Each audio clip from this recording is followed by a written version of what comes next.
Olá, meu nome é Fabrício Mendonça. Vamos falar agora de redes de distribuição aérea.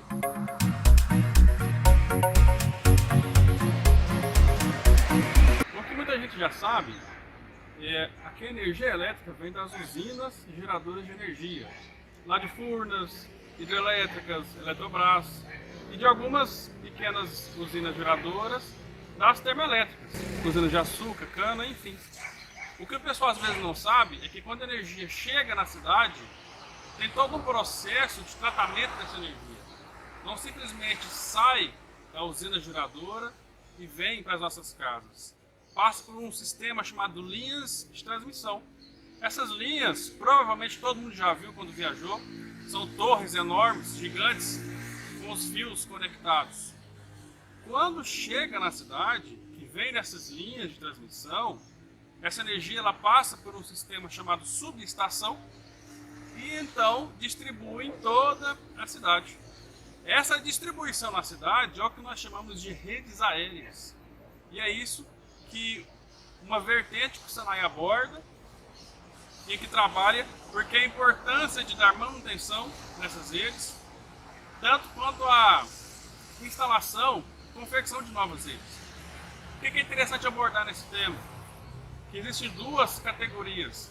A categoria de média tensão, que são esses fios que nós vemos no topo do poste, antes do transformador. Por quê? Esse sistema de média tensão, aqui se enquadra 13.000 volts e se enquadra também às vezes o 34,5. São duas classes que as cidades trabalham para poder distribuir essa energia. Depois que você distribui no bairro, você coloca um equipamento chamado transformador. Transforma essa energia, transforma esses 13.800 volts para 220 ou 127 ou 110 volts. O que compõe essa rede, basicamente, o elemento principal são os condutores de energia elétrica. Só que eu não posso simplesmente lançar esses condutores de qualquer jeito. A gente precisa de um sistema de ferragens, de um sistema de isoladores para poder trabalhar com segurança. A gente não pode energizar o poste, a gente não pode energizar qualquer equipamento. Então, para poder sustentar esses cabos de energia elétrica, nós precisamos do que nós chamamos de bastão isolador, porque esse cabo ele não pode ter contato nenhum com o poste. Então, junto com o bastão isolador, nós temos o grampo de ancoragem. Esse grampo tem uma função específica de segurar o cabo. Aqui nós temos força mecânica para segurar e tensionar o cabo na rede para ela conseguir ficar suspensa. E do lado de cá, um sistema de isolação, nesse caso material de polímero, para não deixar esse cabo tocar e energizar o poste. E aqui nós temos algumas ferragens justamente para poder deixar essa rede suspensa. Algumas cintas, alguns braços tipo C e o sistema de proteção da rede.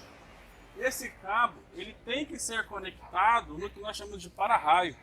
Como o sistema é aéreo, ele é muito susceptível a receber descarga atmosférica. Quando o raio cai em qualquer parte desse sistema, ele não pode chegar até a sua casa. Ele tem que ser drenado para a terra. Por isso que ele é conectado no sistema de para-raio. Quando o raio cai, esse equipamento ele desvia automaticamente toda a descarga através do aterramento do próprio poste. Então é muito comum a gente ver um fio de cobre descendo por dentro ou às vezes até por fora do poste para pegar toda essa energia de descarga e dissipar na rede. Aqui nós temos na parte de cima os cabos de aço. Esses cabos de aço têm a função de segurar a rede, somente resistência mecânica. Ele não tem função condutora. Por quê? Porque nós temos aqui, nos cabos de condução de eletricidade, é um material de alumínio. Alumínio não tem resistência mecânica. Ou seja, se eu tracionar essa rede, esse alumínio vai partir. Então a gente precisa de um sistema de ancoragem mais forte, mais resistente. que é aquele primeiro fio lá de cima, que também é conectado através do cabo de cobre para fazer o aterramento. Na rede aérea de distribuição, dois tipos de redes são muito comuns e são as mais utilizadas. Você já deve ter visto, andando na cidade, esses dois modelos. O primeiro modelo é esse modelo de cá. Esse modelo é chamado de rede compacta. Vocês podem ver que os cabos estão agrupados, estão juntos, estão próximos de forma compacta. Ou seja, os cabos estão agrupados. O outro modelo, que nós chamamos de modelo convencional, é esse lado de cá. No modelo convencional existe uma diferença, onde no próprio cabo, nesse segundo modelo, os cabos são de alumínio nu. Aqui não tem nenhuma proteção isolante, alguma proteção física em torno do cabo. Ele é nu. Então eu não posso aproximá-los, certo? Podem ver que aqui a rede está mais aberta, os cabos estão mais distantes, é uma outra configuração. Como eu não tenho nenhuma proteção isolante para poder agrupar esses cabos, então eu deixo eles separados. Existe uma diferença de estrutura. Nesse cabo aqui, a alma dele, dentro dele, existe um pequeno filete de aço. E fazendo assim que nessa hipótese, eu não preciso de um fio, igual foi apresentado anteriormente, para poder dar sustentação mecânica. Nesse caso, o próprio cabo já se autossustenta por ele ter o que nós chamamos de alma de aço. Ele tem um fio de aço dentro dele para não deixar ele romper. Uma característica dessa rede convencional, dos cabos nus, são os isoladores. Do outro lado, nós tínhamos isoladores de polímero. E aqui nós temos isoladores de vidro, chamado cadeias de isoladores. Ou isolador de disco, certo? Esse tipo de isolador é usado nessas redes de média tensão. Qual for o nível de tensão da rede, ou seja, aqui nós temos 3.800 volts, é claro que a rede está desligada. Quanto maior for o nível, 200 mil volts, 500 mil volts, esses discos vão aumentando para poder isolar a energia da estrutura do poste. Quando essa rede finaliza, nós temos aqui o que nós chamamos de conversão de energia elétrica.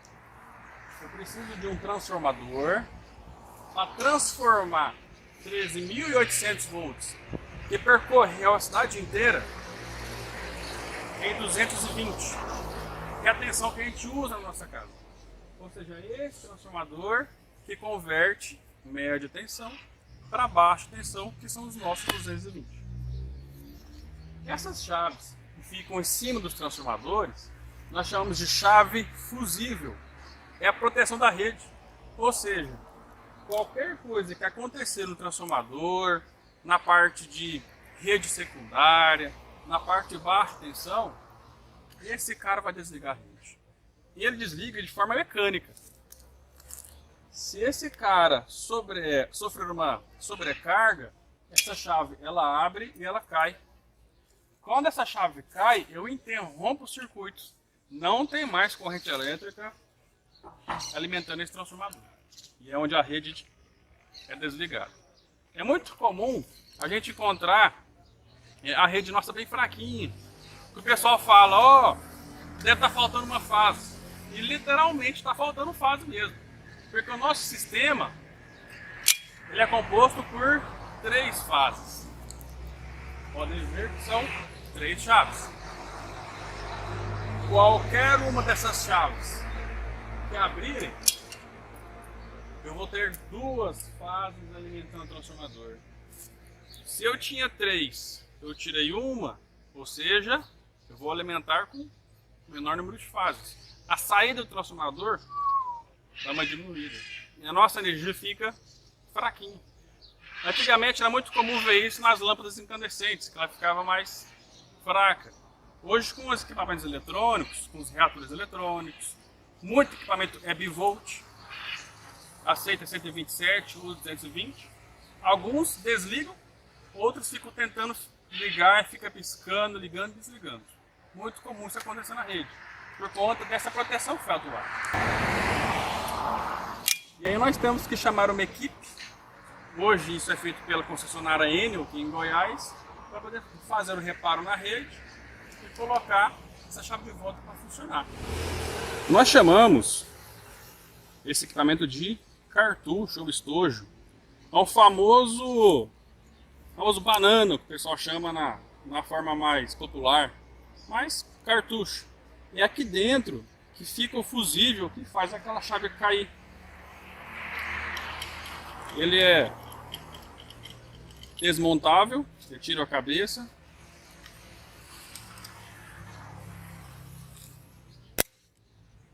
Nós conseguimos retirar o elo fusível.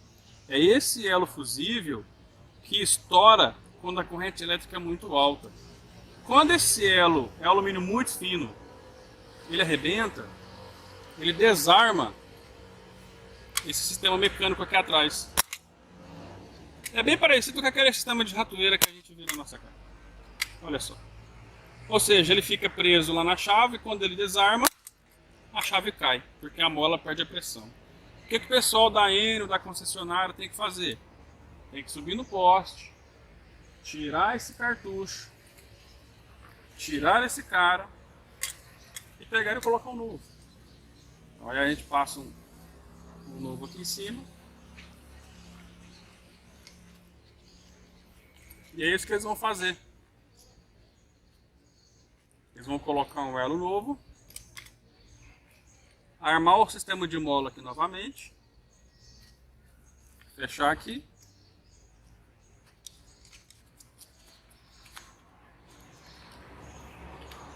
fecha aqui em cima,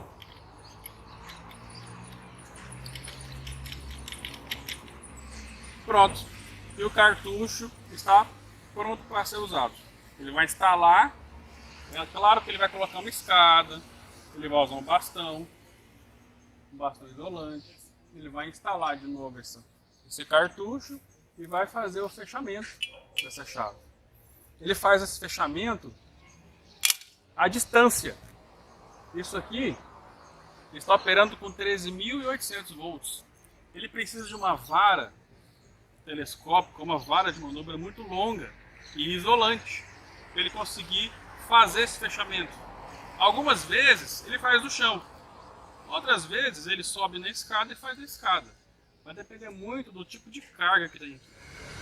Quando essa energia em alta tensão, 13.800 volts, entra aqui no transformador, depois que essa energia é transformada aqui dentro, ela sai e conecta nesses cabos que nós chamamos de cabos de baixa tensão. É aqui que circula os nossos 220 ou os nossos 380 trifásico. Aqui, como eu comentei anteriormente, como o sistema tem 3 fases, que são diferenciadas por cores. Então que nós temos as 3 fases e o cabo de neutro. Essa fiação, ela percorre uma distância um pouco abaixo da rede primária. E é assim que a gente consegue distinguir onde nós temos 13.800 volts e onde é que nós temos os 220, certo? E é daqui, ó, desses fios que sai energia que vai lá para sua casa. Eu posso usar uma fase só, eu posso usar as 2 fases, ou eu posso usar as 3 fases. Vai depender de quê? Da quantidade de equipamentos que você tem em sua casa. Quando você vai lá e pede para uma concessionária te ligar na rede, eles vão te perguntar, através do projeto, quantos equipamentos você pretende ter. Ah, eu quero ter um forno, eu quero ter um micro-ondas, um ar-condicionado. Isso vai gerando uma lista grande. E é isso que vai definir quantas fases você vai precisar. Ok? Então olha só, rede primária 13.000 volts, rede secundária 220 ou 380, dependendo de quantas fases a gente vai pegar. Para um eletricista conseguir dar manutenção numa rede dessa, para um eletricista conseguir montar uma rede dessa, ele precisa ser especializado. ele tem que se formar, tem que fazer um curso. Não basta ser só eletricista, tem todo um sistema de segurança por trás disso. Além de toda a parte técnica que o eletricista tem que ter para conseguir manusear, identificar e substituir cada equipamento, tem todo o processo de segurança. Tem uma vestimenta adequada, tem o cinto adequado, tem as luvas adequadas, capacetes, tem todo um repertório que o cara precisa seguir para trabalhar e operar com segurança máxima. Aqui, um simples erro pode ser fatal. Então, por isso que nós chamamos de redes aéreas. Elas ficam suspensas. E para um eletricista conseguir chegar lá, ele precisa ter curso de trabalho à altura, ele precisa ter uma formação mais técnica na área de elétrica, ele precisa entender de segurança do trabalho, ele precisa ser muito bem conectado com a NR10, que é a norma que fala sobre segurança elétrica. Enfim, não é feito por qualquer um, o cara tem que ser muito bem especializado. Então a gente fica por aqui. Isso foi uma breve introdução sobre as redes aéreas de distribuição. Espero que tenham gostado. Muito obrigado.